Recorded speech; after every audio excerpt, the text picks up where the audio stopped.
Schtick Show.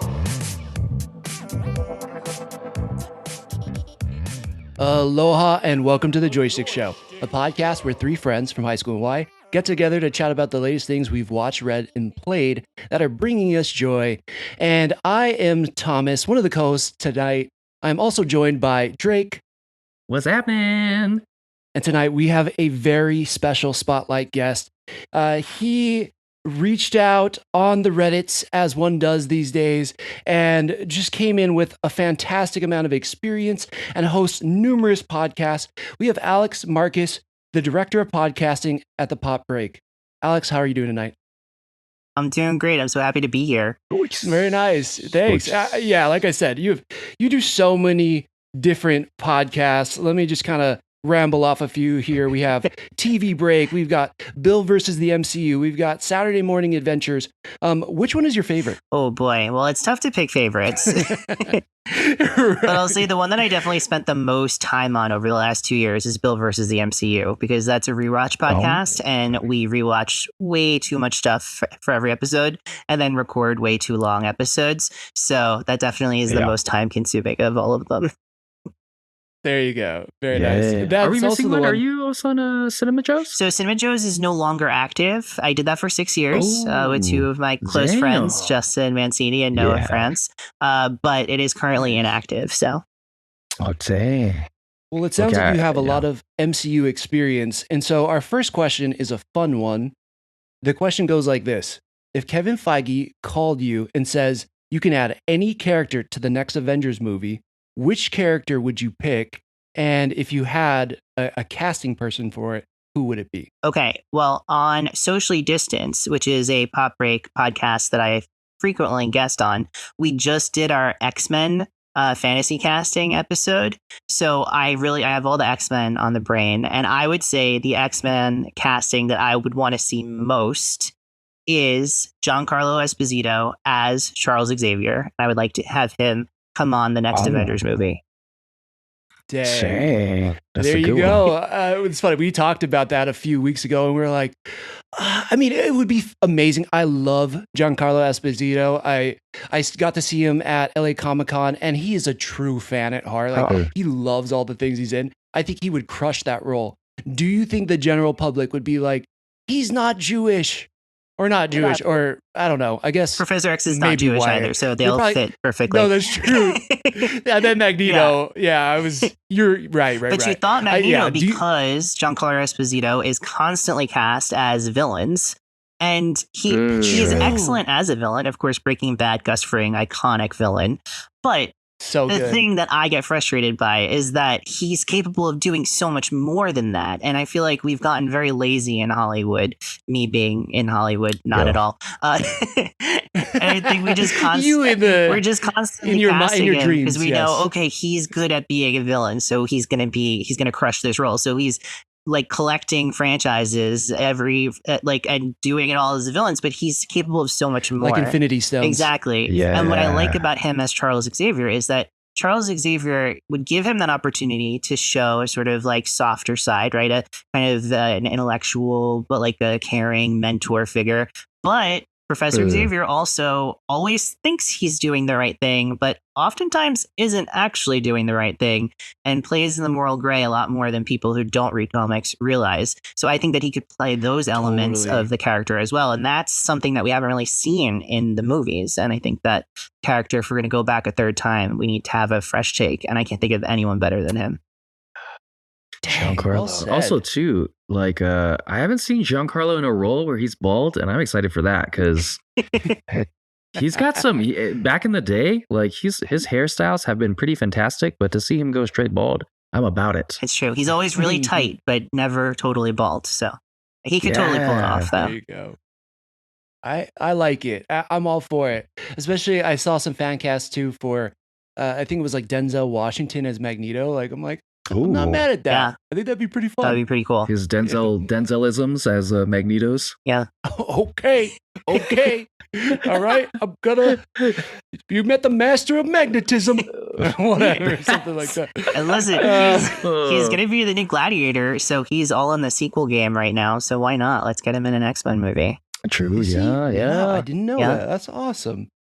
All right. So, where would you say that your love for Marvel slash superheroes started? What is your origin story as it pertains to, being involved with comic books and superheroes and things of the such? Yeah, so my answer for this, I think, is very indicative of a lot of millennials. I've actually, on Bill versus the MCU, we oftentimes do interviews, and that is one of my questions for people. And the answer so often is the same as mine, which is that Fox Kids block of animated series that we grew up watching in the 90s, Yep, X-Men, which now is back for X-Men 97, right? The Spider-Man animated show as well. Beast Wars. I loved Beast Wars back in the day. Oh, yeah. I loved Beast Wars. Great call out. And also, I have to be honest and say that for a long time, I really loved Power Rangers until I was about 11 years old. I held on way longer than most people I knew. And so, till which ones? Till like Turbo, or I mean, they're at like dinosaurs. Well, you got to go all the way through space at least, because that's when the real big kind of like Infinity Saga ending happens. But then I stuck through Power Rangers Galaxy, even though I wasn't super into it. And then Lightspeed Rescue came out, and I was like, "That's it. I'm officially too old for this." They lost me. They're all just cars at that point. Yeah.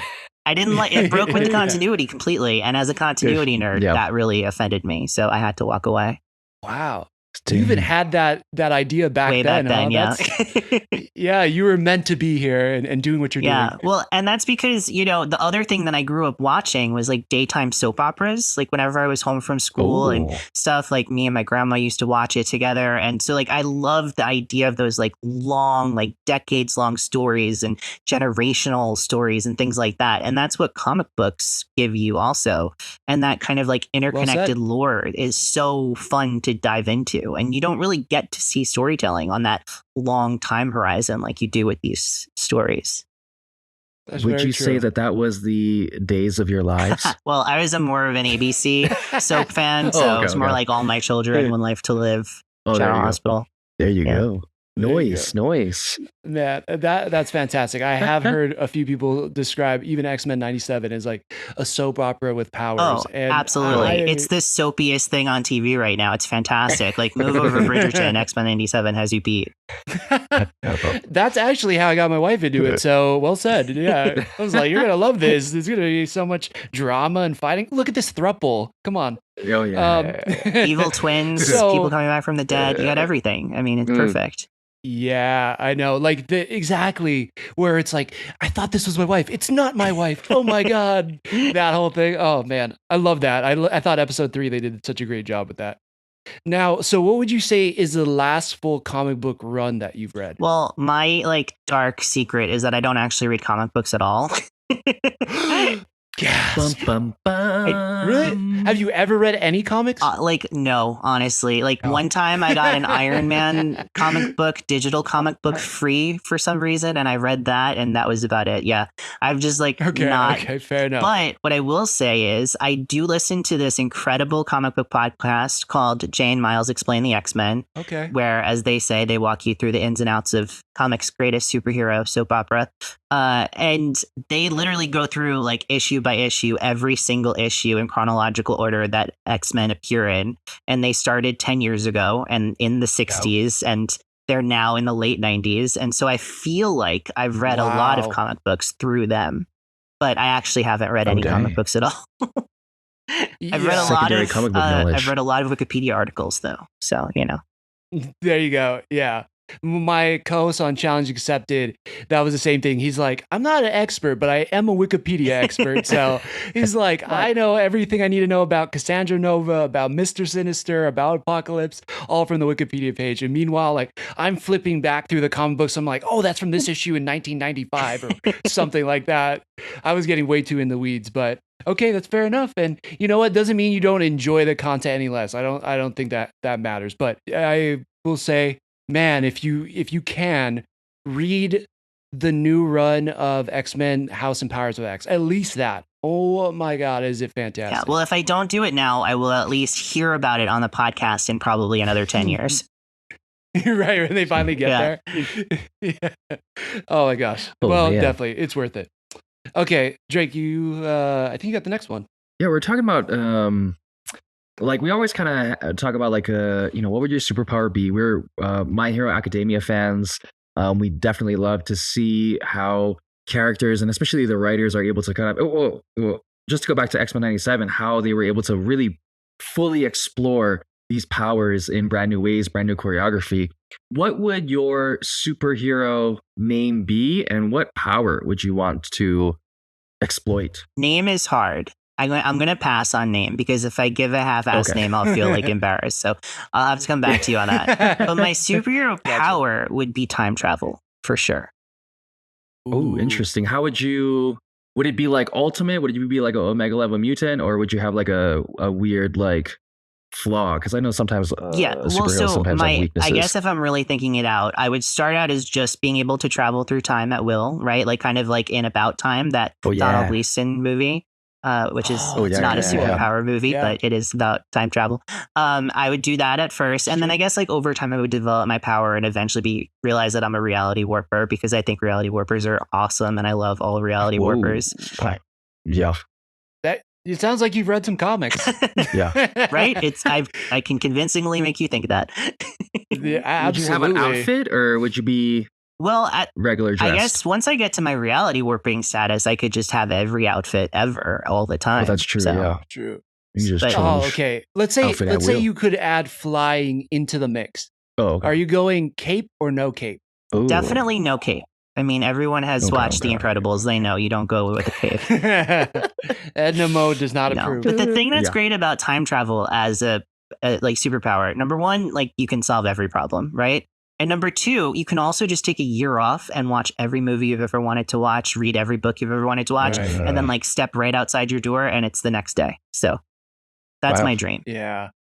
Sounds like a Neil Gaiman movie. Neil Gaiman could definitely write my life as a time traveler. I would love that. I think he would do an amazing job.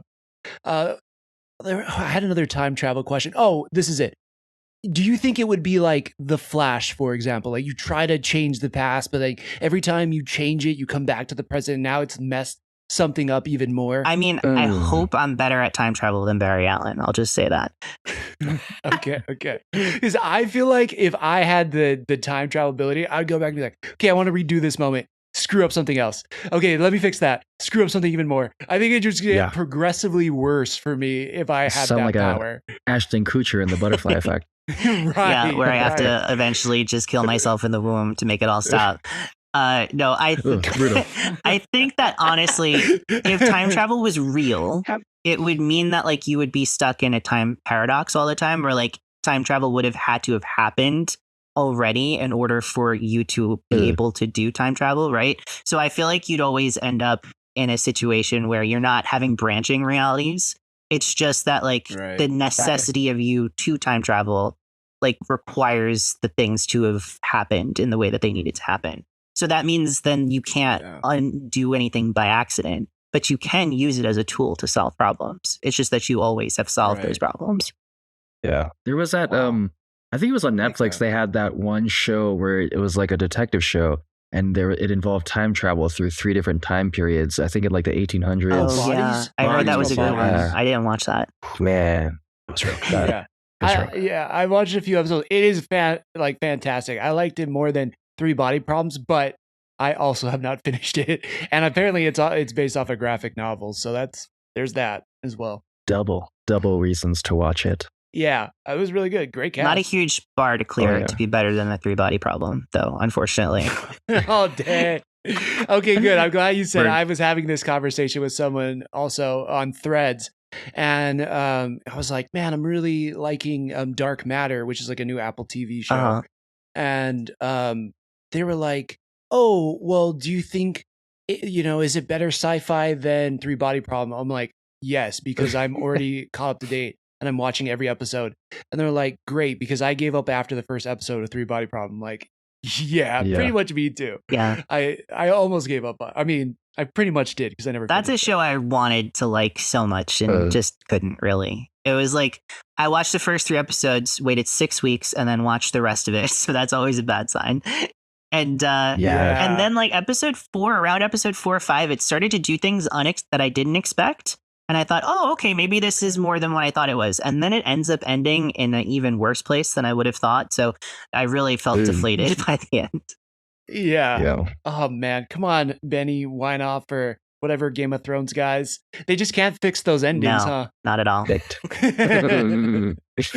Oh man, yeah. All right, well, I'm going to save myself on that, but that's probably another pitch for me on the opposite side of watching Dark Matter. Really, really great. So let's see. So let's shift into Pop Break for a little bit. Can you give us like the history of how this site, online magazine, and then the podcast, like how did it all come to be? And then when did you join them? Yeah, so it was created by Bill Bodkin, who is currently the editor-in-chief of the popbreak.com. He created it 15 years ago, and he basically started it as like a glorified blog with a few friends of his in his kitchen, and it kind of grew and it grew and it grew into what it is now, which is incredible. We have presences on both coasts, and we're taking photos of incredible concerts all around the country, and we've got like a dozen podcasts. We've got all these writers, and we get to go to Comic-Con, and we get to these press conferences and stuff like that. So it's very cool. It's grown completely organically. Mostly everyone is doing it just because it's something that they love. We're not getting paychecks out of the process. It's a real labor of love sort of situation.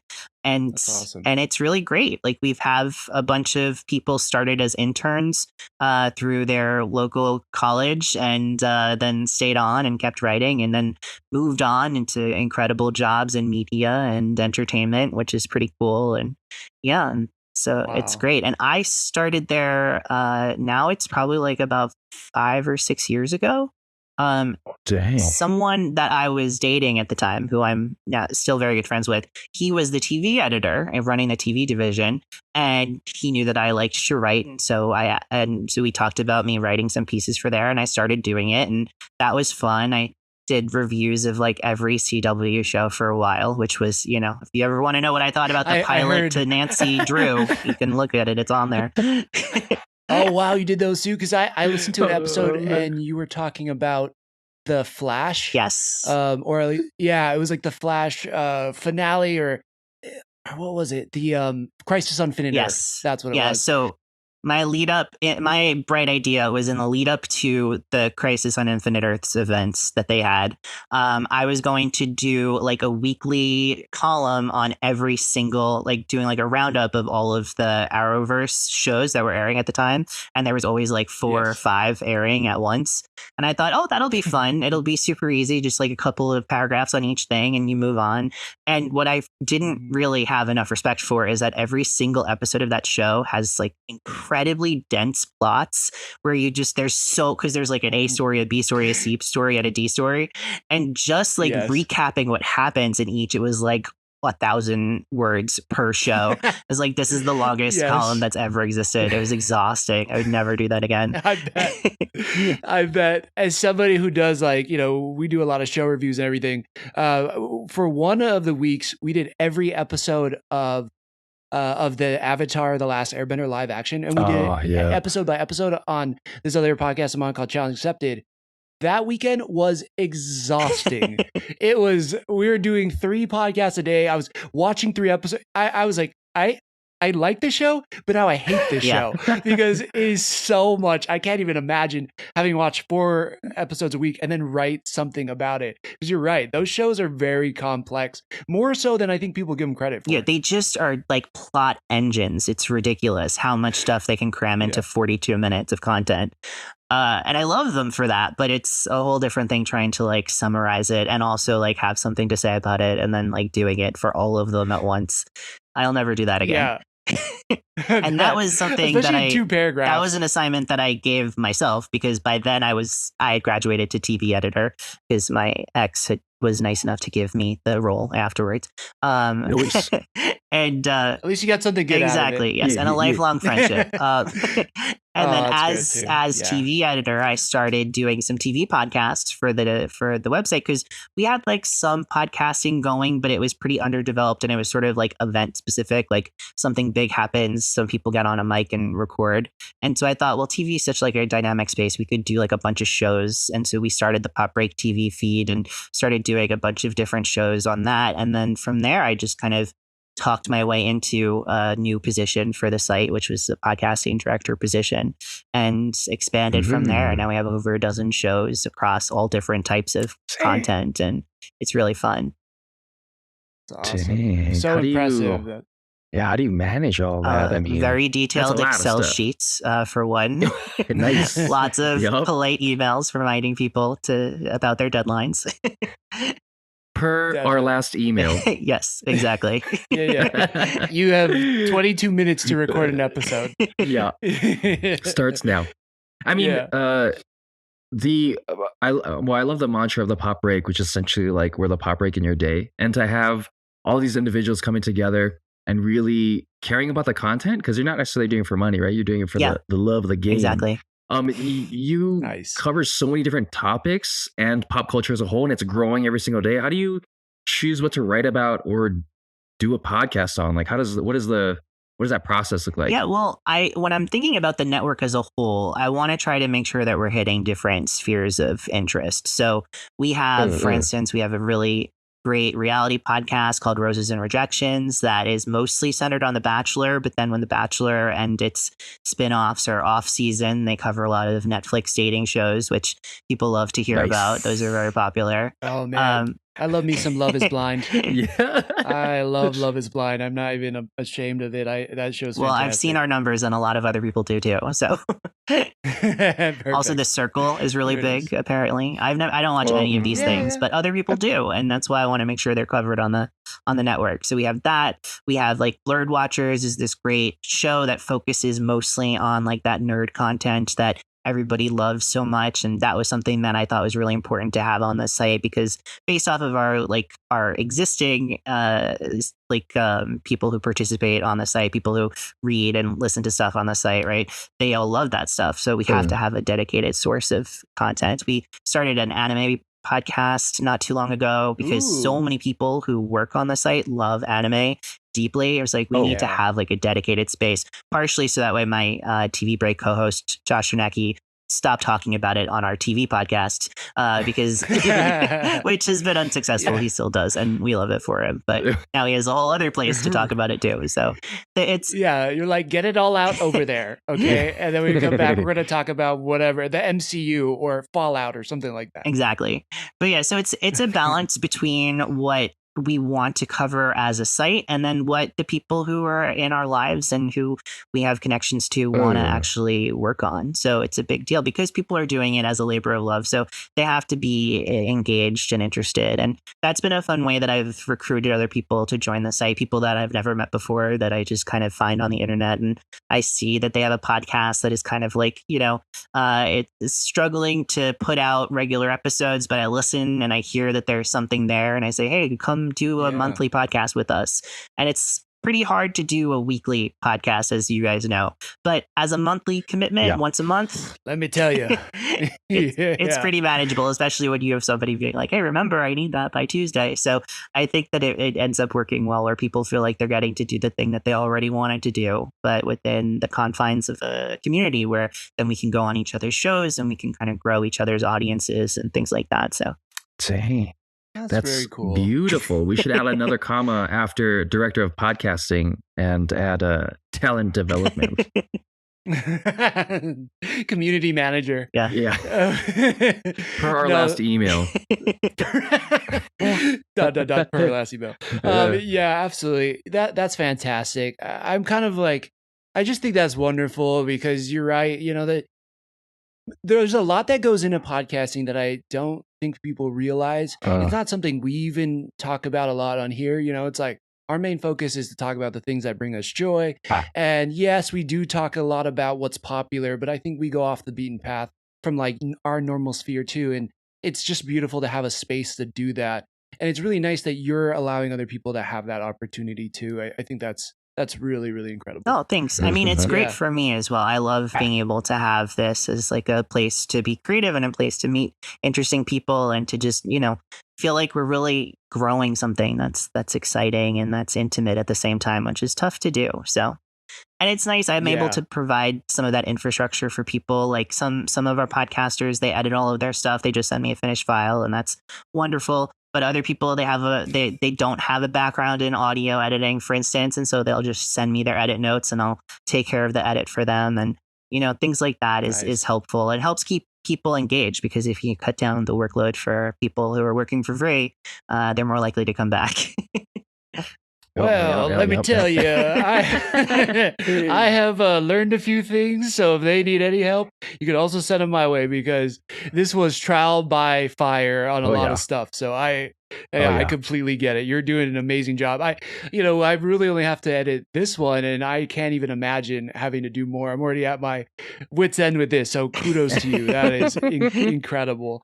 So how many other podcasts do you think you're like listening to or like looking out for every week? Oh man, I'm a podcast junkie. I started listening to podcasts in 2009. So I've been like here early and often. Wow. At one point I was listening to close to 50 podcasts on a weekly basis. I had to cut that down because it was just too much.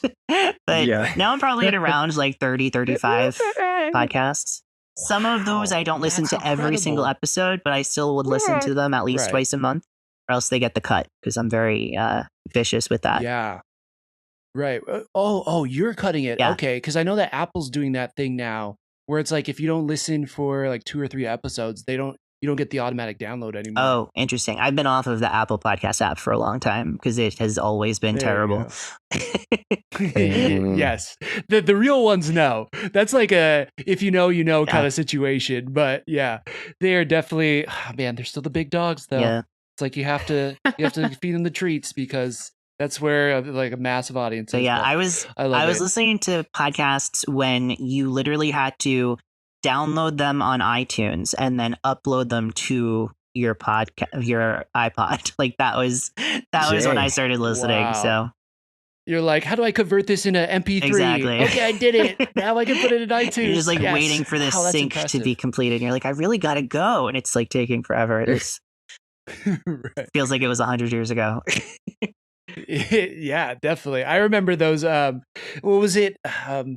It wasn't Napster. It was post that like LimeWire or something. Yeah. Oh my gosh, the LimeWire. You're like, okay, I found the album. I like, oh, okay, it's only gonna take 5 hours to download it. Okay, I'll come back and then I'll enjoy my favorite album. And then what happens? Like I remember so many times I would do that, and I'd like set it up to do it while I'm at school, right? Because I'm like in high school, and then you come home, you're so excited, it's been going all day, right? It must be done, and you open it up, and it's like absolutely not what it said it was at all. 3%. Oh my gosh, that's hilarious. I was there so many times. Why is this just like a weird mixtape of like Eminem and like Barnyard Animals? That's not the new Dave Matthews Band album. Right, exactly. More like Dave Matthews Barn. Yeah, 100%. There was all these like emo bands back in the day that I loved, and yeah, you to your point, you download for 10 hours. My computer is about to like melt a hole through my wall, and I open up like, yes, it finally did it, and it's like nothing like what it said. It's just scratches of nails on a chalkboard or something. Oh man, I remember those days. Kids today, amazing. They'll never understand. Yeah. They'll never get it. They don't know perseverance. Exactly. They don't know patience. Our grandparents may have had to walk uphill both ways in the snow, but we had to spend 10 hours downloading an album that wasn't real. Yeah, exactly. Exactly. These kids just get Taylor Swift straight to their phone now. Yeah, they just wake up and it's there. It's so ridiculous. Yeah, it is. It's crazy. So that makes me wonder, like, what is your favorite podcast then? Oh, my favorite podcast is, or it's like a top 3. My favorite podcast is definitely Jay and Miles Explain the X-Men, because I think what they do is incredible. They give you like the dramatic content of the issue that they're covering. They also layer in a level of history both inside of the comic book and then inside of the comic book industry, which is meta to that. And they add like an academic level of criticism to it, all while being fan focused and like not feeling like they're talking down to you. They do their own voices to perform some of the dialogue. It's such an incredibly like engaged podcast. It feels like something that just like came from like I wished it into being because it's so what I want from something. And then when I first started listening to it, I was like, well, surely there's like a bunch of comic. I could learn about Spider-Man this way. I could learn about, and like, no, they're the only ones who do it like this in just this way. So I love them so much. They're definitely my favorite. What a great premise. You just gave me the idea to start a Spider-Man one just like that, man. I would also shout out Blank Check with Griffin and David. I love Blank Check with Griffin and David. It's a film podcast where they focus on filmographies of directors who, as they put it, are given a series of blank checks to make whatever crazy passion product that they can come up with. And then they see if the check bounces or not. And so it's pretty cool. It's a great way to kind of just like deep dive into an auteur filmmaker. And they've been going now since like 2016. So they've covered a lot of really great filmmakers. Yeah. Wow.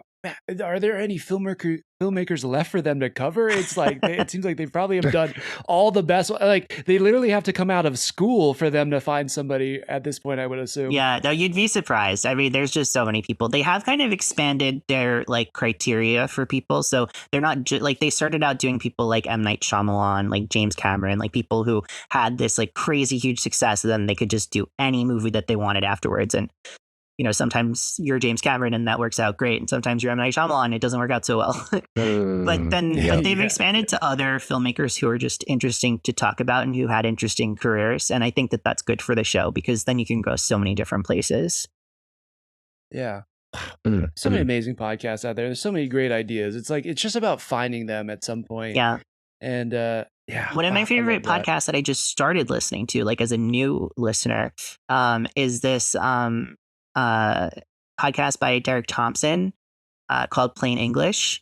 And he's a writer for The Atlantic. And he, in under an hour, manages to like talk about an interesting topic that's like in the news, but not just like ripped from the headlines, just kind of like, and gets like a thoughtful guest on to talk about it. And like from like the NBA deal that's going on right now with like the TV rights and like how that has to do with the kind of streaming movement and the way that broadcasts TV is in decline, all the way to like, he did like a 2-part special on Ozempic, which is a dietary drug that's like huge right now.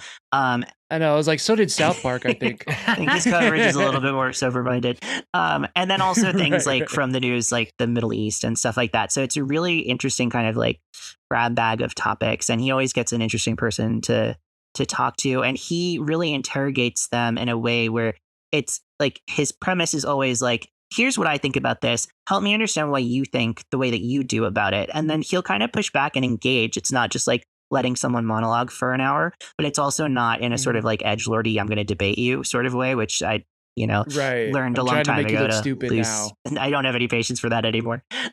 So it's really, I really recommend that from like a current events sort of podcast. Oh man, that's awesome. I'm definitely going to subscribe to both of those now because I feel like you completely sold me on it. Wow, that sounds so good. One of them though, I feel like the X-Men podcast is kind of similar.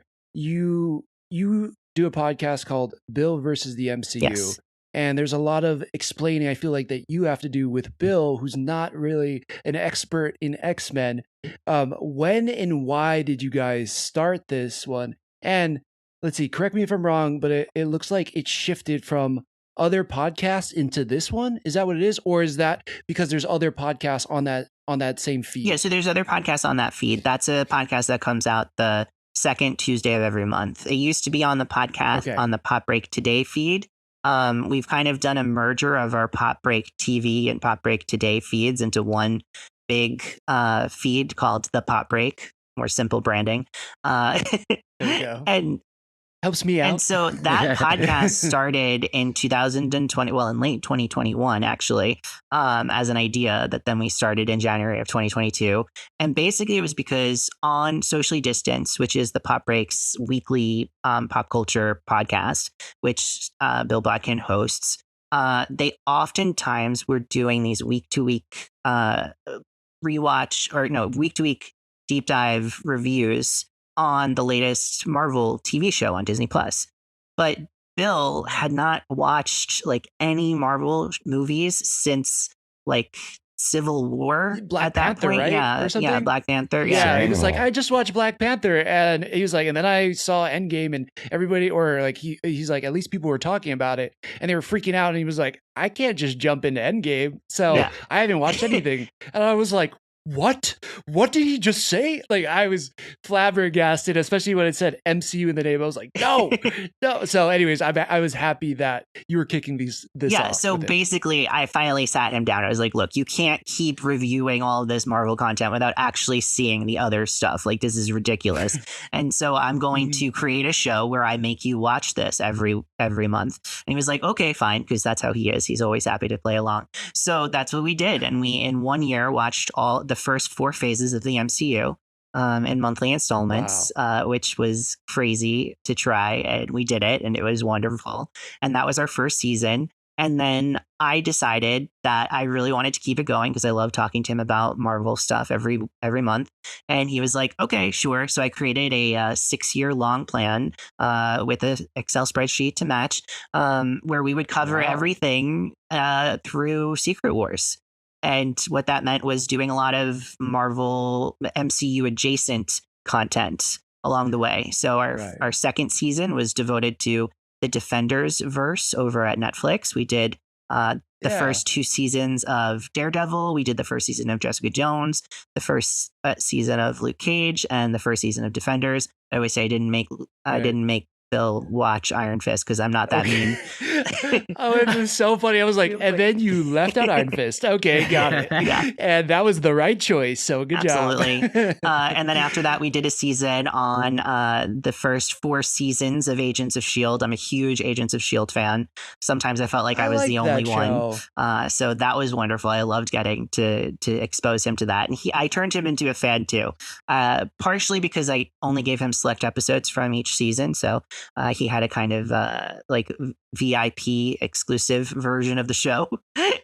But he just got like the main course every time. It was like, I give you all these appetizers and I give you like first course, second course. No, you just get the main course. Like, this is all the stuff you wanted to eat anyway. So it's and fine. We skipped season 3 altogether because I don't really like season 3, but we did watch all of season 4 over 3 installments. Nice. So that was cool. And then this past which season? Oh, sorry. Which season was the one in Agent Seal where it was like a time warp? Was that season 5? That's season 5, yeah. Oh, okay. That's where it does kind of get really squirrely, and they're like, we're not doing anything the MCU's doing. We're going to do our own thing. But I agree with you. I really liked up to season 4. I thought it was so good. Season 4, I think, is one of the best seasons of genre TV, period. There's a lot of up and down you have to do to get there. And honestly, in my rewatch, I was pleasantly surprised that there was a lot less down than I kind of admitted to myself there may have been in retrospect. When I actually watched it, it's like, no, this is actually pretty good straight through. Like, there's the season 1, it's a little rocky, but season 2 is really strong. And, season 3, I rewatched it, even though I didn't make Bill rewatch it. And there is more stuff there that was worth watching than I remembered. But then season 4 is just incredible. It's an incredible season of TV.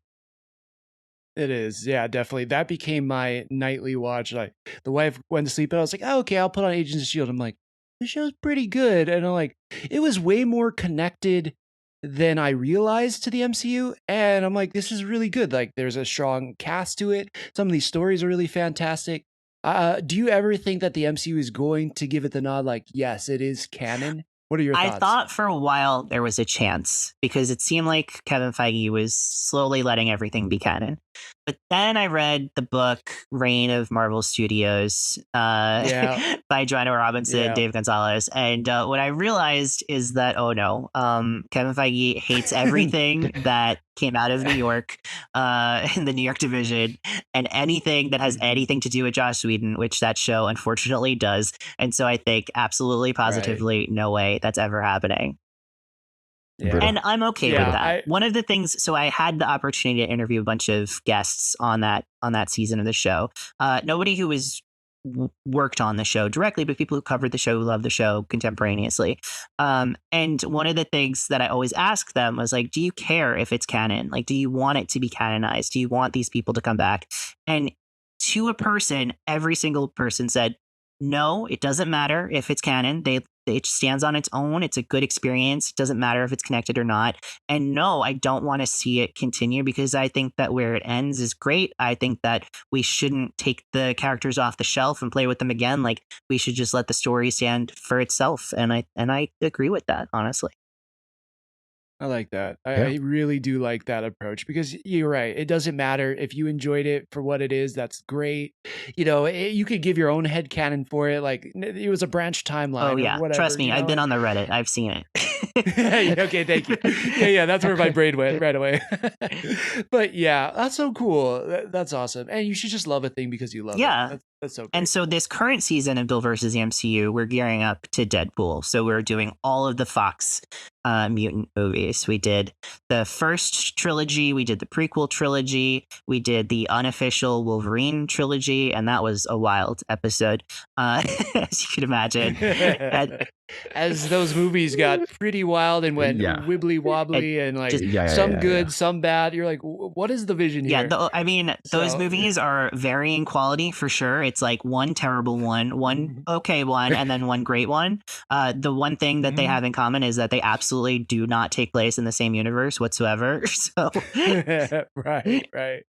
Yeah, for people making that argument, you're like, there's no way. There's no the physics in this world doesn't even match Logan. Like, how does that make sense?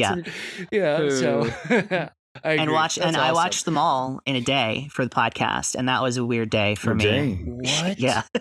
You watched roller coaster of emotions. Yeah, I did. At least the good thing about that is that you end on a real high note. So, you know, it's not always the case with the random set of 3 movies. So that's good. That's right. Okay, 3 movies. That's right. Wow.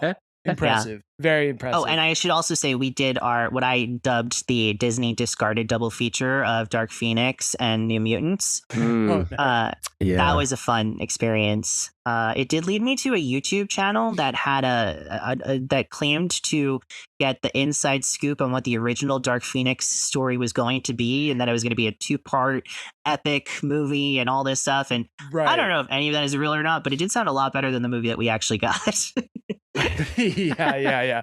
And they're like, the aliens were going to be Skrulls, but then they found out the MC. I think I watched the same video and I was like, I like that. I'd buy that. Okay, that makes sense why that movie wasn't as good. You know, kind of, I was justifying it. Although in that movie, one of the coolest things that I've always kind of waited to see, and now I believe X-Men 97 has done it, which was Cyclops do the ricochet shot that he's been doing in the comics forever. Yeah. And it was like the first time seeing it live, and I was like, see, it looks cool. They did it. Yep. I was so happy about that. I was like, this movie's great. I don't care what anybody says. Too bad they did it in the one movie that no one knows exists. Yeah, that's true.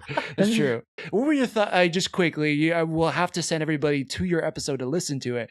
But like, what was your take on Dark Phoenix and New Mutants? Like, if you had to give it a numerical score and like maybe like 1 to 2 sentences, why? So Dark Phoenix, I saw it in theaters and I was just so upset. Because I love the character of Jean Grey. I love the Phoenix arc, right? I think that it has such tremendous potential that was obviously wasted in The Last Stand. And so then we got a second chance at it. And I was a big fan of the prequel films. Like, I thought that they were really fun. And I, at the time, even liked Apocalypse, although on that rewatch, I liked it significantly less. But in the moment, totally. I was on board. Especially knowing Oscar Isaac now, right? Like, you're like, Oscar Isaac, Moon Knight, and Dune, and all these other fantastic movies. Oh, Ex Machina, you're like, yeah, they didn't utilize him. They didn't utilize him well, but no one can give a superhero a makeover in the background of a shot like Oscar Isaac can in that movie. So at least there's that.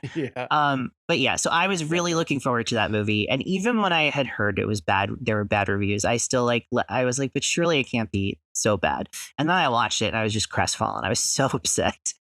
But rewatching it outside of that context and just in the context of watching all of these movies in about 5 months, what I found was like, it's not that bad. You know, like they're trying to do some things that are interesting. It tells a pretty good story of Professor X, which I liked, about him kind of having to confront his hubris and his arrogance and having real consequences to that. It's still a very bad Jean Grey story because all because it's like Jean Grey goes crazy because she has all these powers, and then all of the men in her life have a lot of feelings about it. It's like, well, that's absolutely not the way to tell this story. Come on, guys, what are we doing? Right. So so there's a lot of bad to it, but it at least is it is weirdly a good ending for that James McAvoy Professor X character, and that's something that I didn't really give credit for like back then. So if you're watching all of them, if you're like, I want to watch all these, I would say don't skip it. It's not going to be your favorite. It's not the best, but it's not the worst of all of the films like I once thought. That is definitely X-Men Origins Wolverine. I 100% agree. There's no contestation there. That's 100%. And the New Mutants is just like a missed opportunity. It's like, it just feels very bland. It's like the most generic way to tell that story, and it's a shame because they had a pretty strong cast and they had a good idea. Anya Taylor-Joy is magic. Yeah. Wow. And then what they do with her is just like I think she's weirdly like, I think that's her worst performance, honestly. And it's poorly written, so it's not all her fault, but I don't think she's helping matters. But it's just a total mess. But it's not like interestingly bad, it's just boring. And it feels like almost like a rejected CW pilot, and it's like that's a great description. Yeah, it very much feels like that. You're like, they could have, it has a CW quality to it. And you're like, this is an X-Men movie. Like, come on. The original idea where they were going to turn it into like a horror film and everything, and you could see elements of it.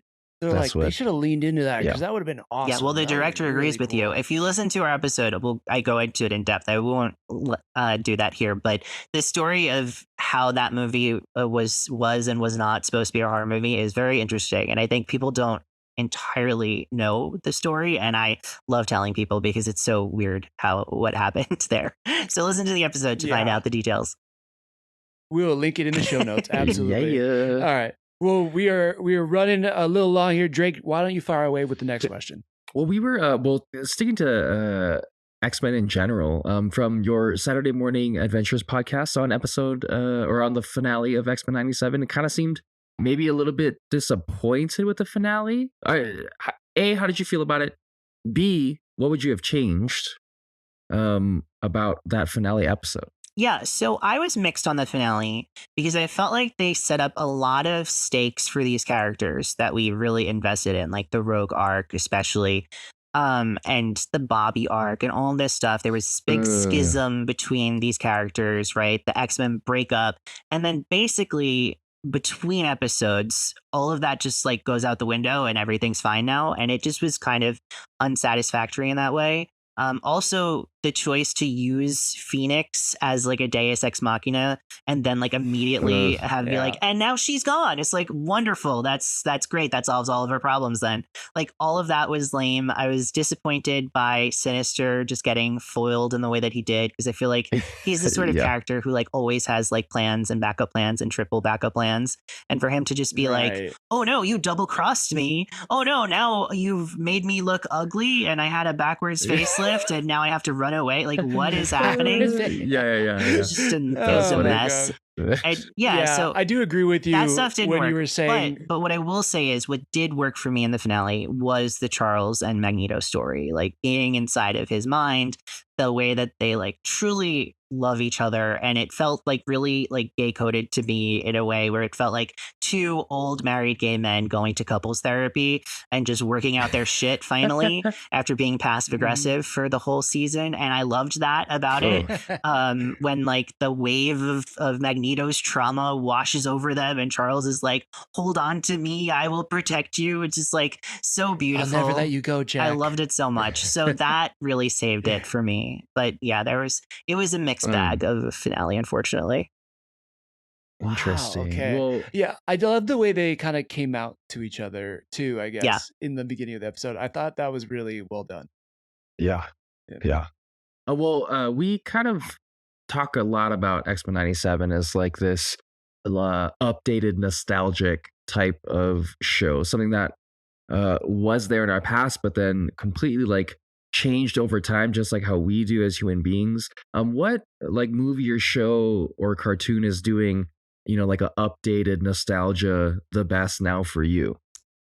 I mean, it's X-Men 97. Like I don't mean to give you a bad boring answer, but that is it. Like I can't believe how hard that show goes, how incredible the action sequences are, how it truly lives up to what the creators said they wanted, was like not to be a continuation of the show from the 90s, but be a continuation of how the show felt to kids in the 90s who are now adults, which is a bizarre thing to try to do, but they did it better than I could have possibly imagined. So I really love that about it, even though I have some quibbles about different things. But like the fact that I do is a testament to how incredibly well acted and written and directed the show is, because I felt so deeply invested in Rogue telling everybody to go fuck off in during that monologue in episode 8 that I didn't want then to, like, in the finale for her to just be like, now I'm okay with everybody again. Like, no, you made me care about that. Don't just drop that ball.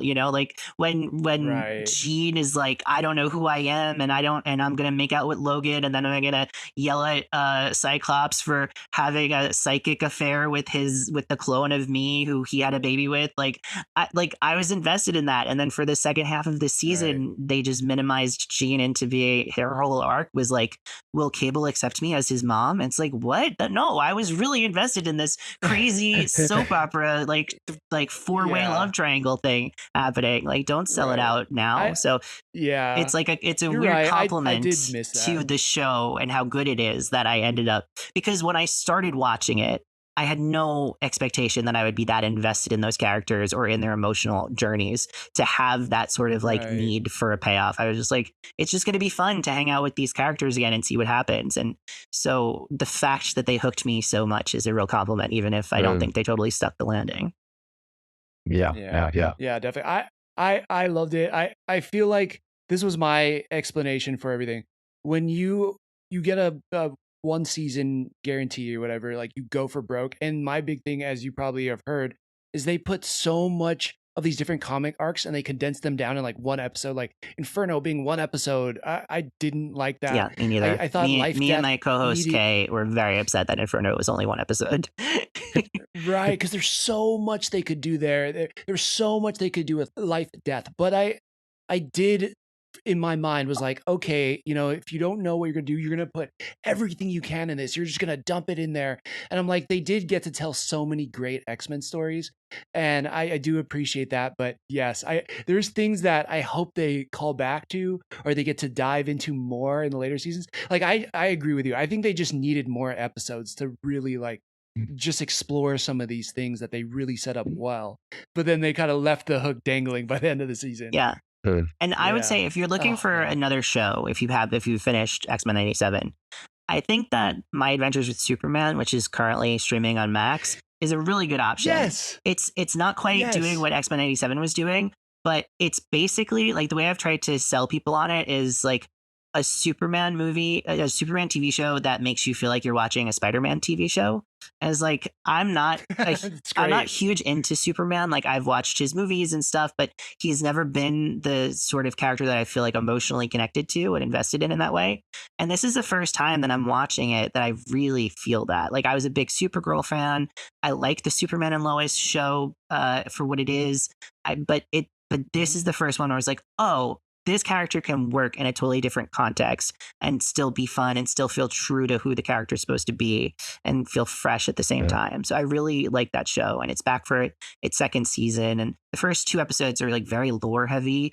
And I hope they kind of like don't do that for the whole season. The first season was a real nice blend of like character focused stuff and lore focused stuff. And it has kind of an anime bent to it, which I'm not an anime person, so I can't really speak to that with authority, but I can say people who have say it does, so that's good if you like that.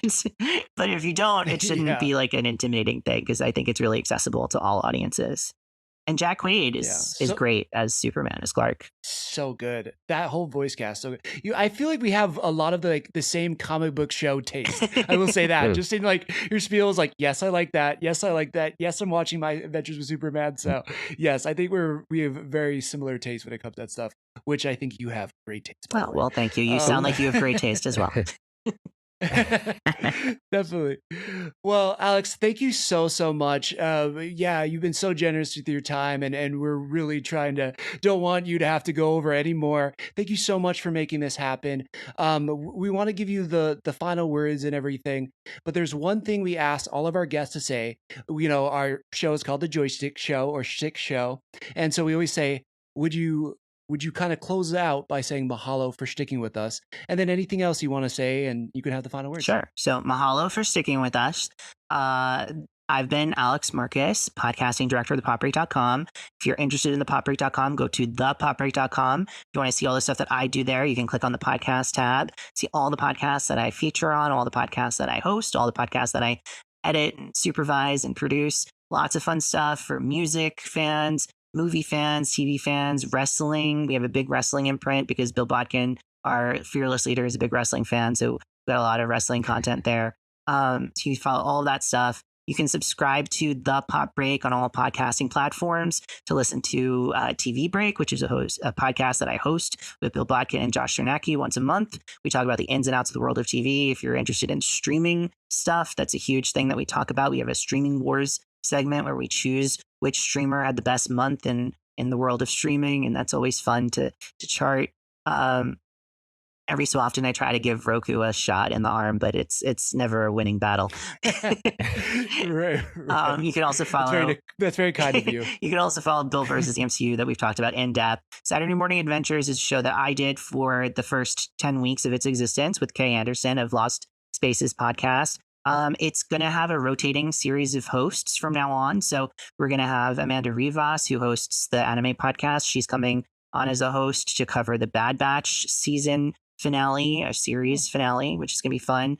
Bill Bodkin is going to be on that feed talking about Bluey for a few episodes because he loves Bluey. It's his favorite. One of our other podcasters is doing a season on Owl House that's going to be spending the month of July covering that. So lots of fun stuff with Saturday Morning Adventures that we're excited about. That's our new baby that we're working on. So that's really fun.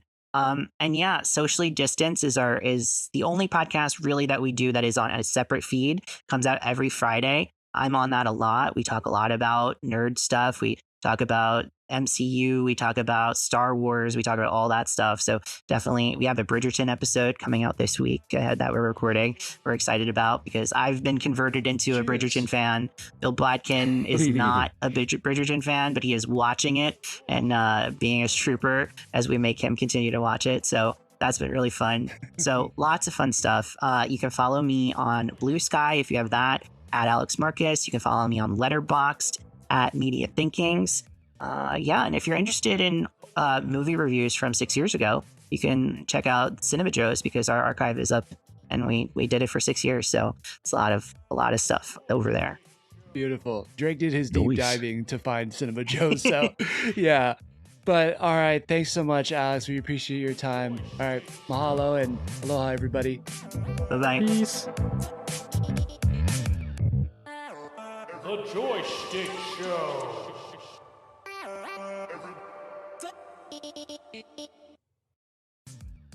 If you've enjoyed what you've been listening to, we'd really appreciate a follow, subscribe, and a review. Just how we like chatting with our friends, please share this with yours. Feel free to join the squad and follow us at JoyStickShow, Joystick Show on Twitter and Instagram, or anywhere you listen to podcasts. And if you feel like submitting topics or questions to be discussed on future episodes, you can email us at joystick.show@gmail.com. As always, thank you, peace out, and make it a great rest of your week.